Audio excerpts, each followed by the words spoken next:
Selamat pagi, Amang Inang saudara terkasih di dalam nama Tuhan kita Yesus Kristus. Salam sukacita buat kita semua. Sebelum kita memulai aktivitas di pagi hari ini, marilah kita terlebih dahulu mendengarkan firman Tuhan sebagai renungan dan kekuatan buat kita di dalam melakukan setiap aktivitas kita. Kita berdoa. Bapa yang baik, Tuhan kami Yesus Kristus, kami mengucap syukur Bapa buat kasih setia penyertaan Tuhan yang boleh kami rasakan hingga pagi ini. Bapa, kami mau mendengarkan firman-Mu yang menjadi renungan buat kami. Kiranya Engkau Tuhan yang mengurapi setiap hati dan pikiran kami, sehingga kami boleh mengerti akan firman Tuhan dan kehendak Tuhan di dalam hidup kami. Demi Kristus kami berdoa dan mengucap syukur. Amin. Amang Inang saudara terkasih di dalam Tuhan kita Yesus Kristus. Nats renungan untuk kita di hari ini, Kamis 16 Oktober 2025. Terambil dari Yeremia 3 ayat 23 yang akan dibacakan anak remaja Huria kita. Nats renungan harian Kamis 16 Oktober 2025 diambil dari Yeremia 3 ayat 23. Dalam bahasa Indonesia dikatakan, sesungguhnya bukit-bukit pengorbanan adalah tipu daya, yakni keramaian di atas bukit-bukit itu. Sesungguhnya hanya pada Tuhan Allah kita ada keselamatan Israel. Dalam bahasa Batak Didok, tongon tahe, dang adong hirimon hatuaon sian akarobena, manang sian akadolok-dolok, ai holan sian jauh badai batataro hatuaon ni Israel. Amin.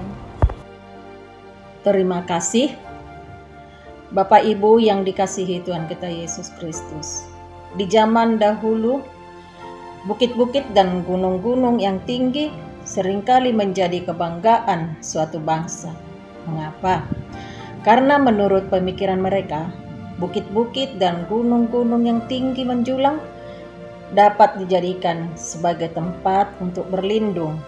Ketika musuh datang menyerang, segeralah mereka berlari ke sana untuk berlindung. Dan apabila musuh sudah pergi, barulah mereka turun kembali untuk melakukan aktivitas seperti sedia kala. Jadi bukit-bukit dan gunung-gunung menjadi harapan semua orang untuk berlindung dan menyelamatkan diri dari segala mara bahaya. Tetapi dengan tegas Nabi Yeremia memperingatkan bahwa bukit dan gunung adalah tipu daya, adalah sia-sia kita berlindung kepadanya. Nabi Amos pun menulis, celaka atas orang-orang yang merasa aman di Sion, atas orang-orang yang merasa tenteram di Gunung Samaria. Bisa kita lihat Amos 6 ayat 1. Namun sampai saat ini masih banyak orang yang memilih untuk pergi ke bukit-bukit, gunung, gua, dan makam untuk mencari pertolongan dan berkat. Kalaupun mereka beroleh jawaban, itu hanyalah tipu muslihat iblis untuk menjerat mereka. Pertolongan itu hanya sementara waktu dan semua belaka, dan pada akhirnya manusia harus membayar harganya. Bukit dan gunung-gunung yang tinggi menjulang bisa berbicara tentang uang, kekayaan, emas, mobil, aset-aset berharga, jabatan atau dokter yang selalu diandalkan, dan sebagainya. Betapa banyak gunung-gunung mengelilingi kita yang nampak begitu kokoh dan bisa kita banggakan untuk tempat kita berlindung ketika kesesakan datang. Ada tertulis, dan semua pulau hilang lenyap dan tidak ditemukan lagi gunung-gunung. Wahyu 16 ayat 20. Demikianlah gunung-gunung pengharapan kita tidak kekal.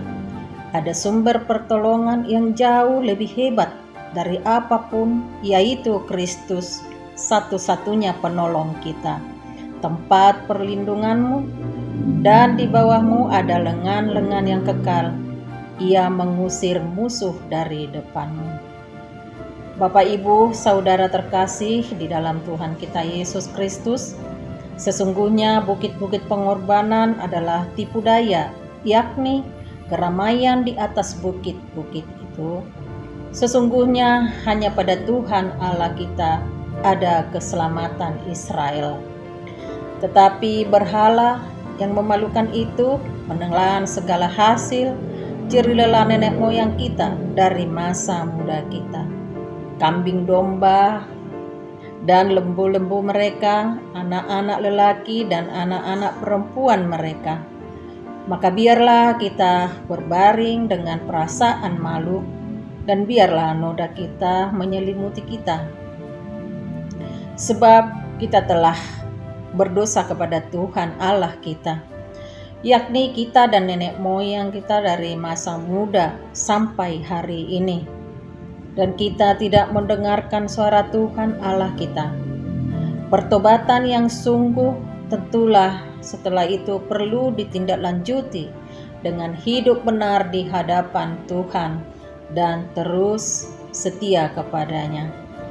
Bapak, Ibu, saudara terkasih, renungan Yeremia 3 ayat 23 ini menekankan bahwa penyembahan berhala itu sia-sia dan menipu, serta hanya kepada Tuhan Allah saja ada keselamatan sejati bagi umatnya. Ayat ini adalah panggilan untuk meninggalkan segala bentuk penyembahan palsu dan kembali sepenuhnya kepada Tuhan sebagai satu-satunya sumber pertolongan dan keselamatan yang sejati. Sesungguhnya bukit pengorbanan adalah tipu daya, yakni keramaian di atas bukit-bukit itu. Ayat ini menegaskan bahwa segala bentuk penyembahan berhala atau hal-hal lain yang dianggap mendatangkan pertolongan, seperti kekayaan, kekuasaan, atau ilusi lainnya, adalah bohong. Keramaian di sana merujuk pada pesta pora dan ritual penyembahan berhala yang mengalihkan perhatian dari Tuhan. Sesungguhnya hanya pada Tuhan Allah kita ada keselamatan Israel. Ini adalah inti dari ayat tersebut. Keselamatan sejati hanya bisa datang dari Tuhan. Ini menunjukkan bahwa harapan umat Israel dan kita saat ini seharusnya tertuju sepenuhnya kepada Tuhan. Tuhan adalah satu-satunya sumber penyelamatan, pemulihan, dan pengharapan yang kekal. Ayat ini bagian dari seruan Tuhan kepada Israel untuk bertobat dari dosa mereka. Umat Israel telah menyembah berhala dan melupakan Tuhan. Pesan ini mengingatkan mereka untuk merasa malu atas dosa-dosa mereka dan kembali kepada Tuhan.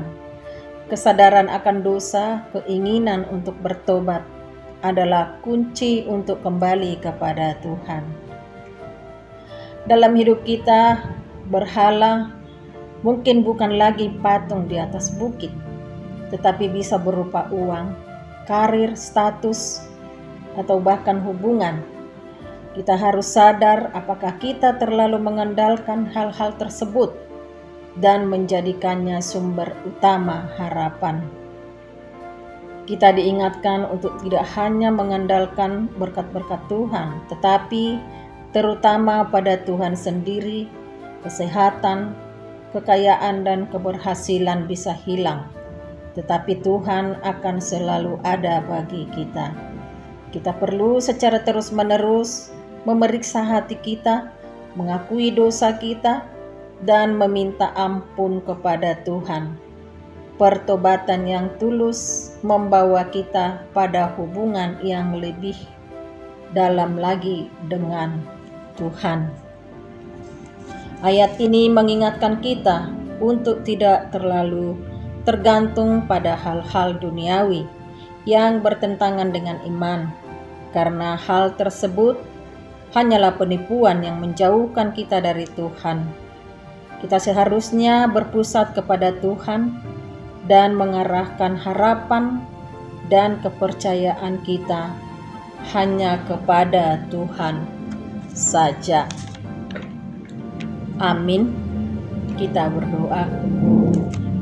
Bapa yang baik, kembali kami datang kepadamu mengucap syukur atas firman Tuhan yang boleh kami dengarkan. Firman-Mu Tuhan mengajarkan kami hanya kepadamu saja ada keselamatan dan pengampunan akan dosa-dosa kami. Bapa, saat ini juga kami bawa di dalam doa kami seluruh jemaat-Mu HKBP Delta Mas dimanapun mereka berada. Mulai dari anak-anak kami balita, anak kami sekolah minggu, remaja, naposo, bulung. Juga Tuhan setiap keluarga dimanapun saat ini anak-anak kami yang duduk di bangku sekolah dalam pendidikan mereka, Tuhan selalu memberkati, memberikan kesehatan, memberikan kepintaran, kebijaksanaan yang daripada Tuhan. Juga anak-anak kami yang duduk di bangku perkuliahan yang ada bersama-sama dengan kami dan jauh dari keluarga orang tua. Kami serahkan semua anak-anak kami ke dalam tangan kasih Tuhan. Biarlah Engkau Bapa yang memberkati mereka di dalam studi mereka. Berikan Tuhan kesehatan, berikan semangat Tuhan dalam menempuh perkuliahan mereka, jauh dari hal-hal yang tidak berkenan kepada Tuhan. Juga anak-anak kami yang dalam pekerjaan mereka Tuhan selalu memberkati, memberikan semangat bagi anak-anak kami. Kami juga berdoa Tuhan untuk seluruh jemaat-Mu keluarga lepas keluarga. Biarlah Tuhan yang memberkati apapun yang menjadi aktivitas usaha dan pekerjaan mereka Tuhan yang selalu ikut campur. Dan biarlah Tuhan melalui kasih-Mu semua Tuhan tercukupkan di dalam setiap kebutuhan keluarga. Bapa, banyak lagi doa-doa kami kepadamu Tuhan. Kami yakin dan percaya Tuhan tahu, Tuhan yang menilik setiap hati dan pikiran kami. Kami yakin Tuhan yang mendengarkan segala doa-doa dan kerinduan kami. Ampunkan Tuhan akan segala dosa dan kesalahan kami, sehingga kami layak di hadapan-Mu. Demi Kristus kami berdoa dan mengucap syukur. Marilah kita menerima anugerah dari Tuhan kita, anugerah dari Tuhan kita Yesus Kristus, kasih setia dari Allah Bapa, dan persekutuan Roh Kudus yang memberkati kita hari ini sampai selama-lamanya. Amin.